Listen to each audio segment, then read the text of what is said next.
Welcome. In this final video for this course, we will be looking at this Employee Payment Platform System, EPPS, that I just created. It's a simple payment platform using object-oriented programming. It's just a very basic program just to get you have the idea, and then you can, if you like it, you can build upon it. The code is on the blog. You can always go there and check. I had this just to print the title on top here and this line below. So the class is called employee. That's the class itself. So the employee, this is the main class. Under that we have the init method to define the employee's name, age, and rank. So this is going to be common for all the employees in the organization. So, yeah. So then we have a method. The method is pay. This pay method is under the employee method as well. So every employee has to be paid. So because it's a payment platform. So that's where their pay comes from. So every employee is entitled to this particular pay. It's common to all of them. So we created 3 other subclasses under. So first one is the university employee. First one works in the university.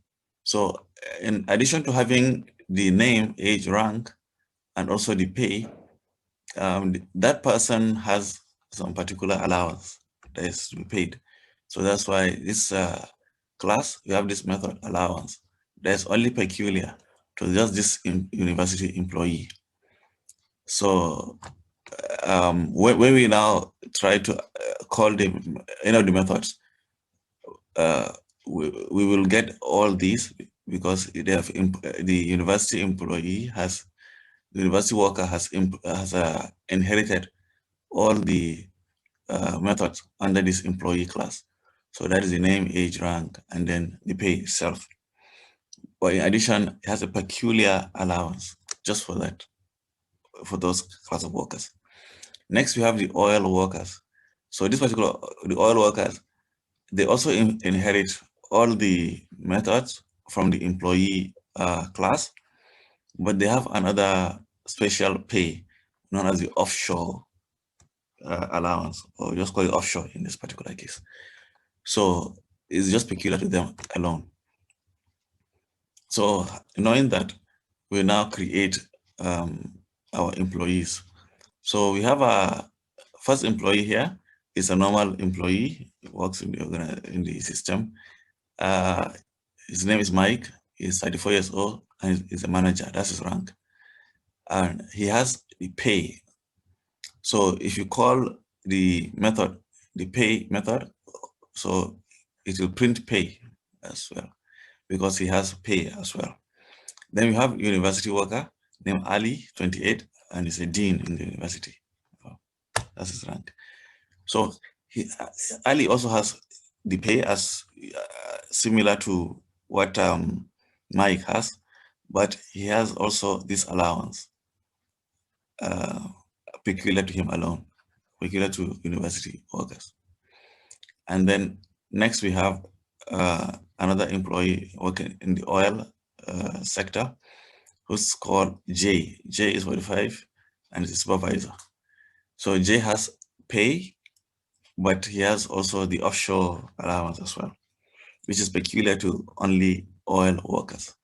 So J has, so as we can see, they've inherited the main class here is employee class. The properties and the methods here, name, age, rank, and also pay. Whereas the university class, it inherits all these methods associated with the employee. That's why it's here in the bracket here. But it has a peculiar allowance just for the people in the university. And then for the oil workers, they also inherit all the methods and that come with the employee class, but they have their own specific offshore method here. So, and then we have created some workers in the 3 areas. One is a normal employee, one is a university employee, and one is an offshore, one is an oil employee. If you run this program now, you'll get the output here. So you can see for the first worker, that's the normal worker. That's Mike, who is a manager. He only has pay. That's all he has. For the university workers, you can see they have pay and they have allowance as well, which is just because of them. Mike does not have that because Mike does not work in the university. Same with Jay. Jay works in the oil industry. Jay has pay, or Jay has offshore as well. But Jay does not have allowance. But he has offshore. That's how, and this at the same time, Ali also does not have the offshore, but he has allowance. But Mike has doesn't have allowance or offshore. Has neither of the two. He just have the pay. So that is how to create a platform system. So you can add to this as much as you want, and then you can make it as specific as you want. So if there are any questions, let me know. Please go back. You can go back and look at all the other videos in this course. If you have made it this far, I'm sure by now you are will be very conversant and very familiar with programming in Python. But for the meantime, this is the end of this particular course. More videos hopefully will come in the future and discussing more in-depth or more advanced topics. But this particular one is this particular course is also an introduction to help you learn programming in general, Python in particular, but programming in general.